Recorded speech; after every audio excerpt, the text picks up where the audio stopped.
ਸੰਗਤ ਜੀ ਦਰਸ਼ਨ ਕਰੋ। ਗੁਰਦੁਆਰਾ ਬਾਬਾ ਜ਼ੋਰਾਵਰ ਸਿੰਘ ਜੀ, ਬਾਬਾ ਫਤਿਹ ਸਿੰਘ ਜੀ ਸਾਹਿਬਜ਼ਾਦਿਆਂ ਦੀ ਯਾਦ ਦੇ ਵਿੱਚ ਇਹ ਬਣਾਇਆ ਗਿਆ ਗੁਰਦੁਆਰਾ ਸਾਹਿਬ।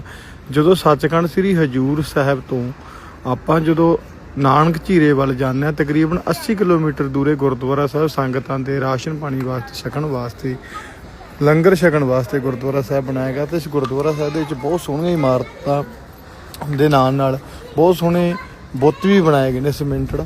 ਤੇ ਤੁਸੀਂ ਦੇਖ ਸਕਦੇ ਹੋ ਸਭ ਤੋਂ ਉੱਪਰ ਇੱਕ ਜਹਾਜ਼ ਬਣਾਇਆ ਗਿਆ ਜਿਹੜਾ ਕਿ ਸੀਮੈਂਟਡ ਹੈ। ਸੰਗਤਾਂ ਇੱਥੇ ਆਉਂਦੀਆਂ ਨੇ ਫੋਟੋਆਂ ਖਿਚਾਉਣ ਵਾਸਤੇ। ਤੇ ਉਸ ਤੋਂ ਬਾਅਦ ਤੁਸੀਂ ਦੇਖ ਸਕਦੇ ਹੋ ਜੀ ਸਾਹਮਣੇ ਵੀ ਬਹੁਤ ਸੋਹਣੇ ਸੋਹਣੇ ਬੁੱਤ ਬਣੇ ਹੋਏ ਨੇ ਜੀ। ਇੱਥੇ ਊਠ ਬਣੇ ਹੋਏ ਆ, ਸਾਹਮਣੇ ਘੋੜੇ ਬਣੇ ਹੋਏ ਨੇ ਜੀ। ਘੋੜਿਆਂ ਦੇ ਨਾਲ ਦੋ ਬਲਦਾਂ ਦੀ ਜੋੜੀ, ਇੱਕ ਗੁਰਸਿੱਖ ਪਰਿਵਾਰ ਦੇ ਨਾਲ ਸੰਬੰਧ ਰੱਖਦਾ ਗੁਰਸਿੱਖ ਆ, ਉਹਦੇ ਨਾਲ ਉਹਦੀ ਮਿਸਿਜ ਜੋ ਕਿ ਖੇਤਾਂ ਦੇ ਵਿੱਚ ਰੋਟੀ ਪਾਣੀ ਪ੍ਰਸ਼ਾਦੇ ਲੈ ਕੇ ਆ ਰਹੀ ਹੈ। ਪਿੱਛੇ ਬਹੁਤ ਸੰਗਤ ਇੱਥੇ ਆਉਂਦੀਆਂ ਨੇ, ਦਰਸ਼ਨ ਕਰਦੀਆਂ।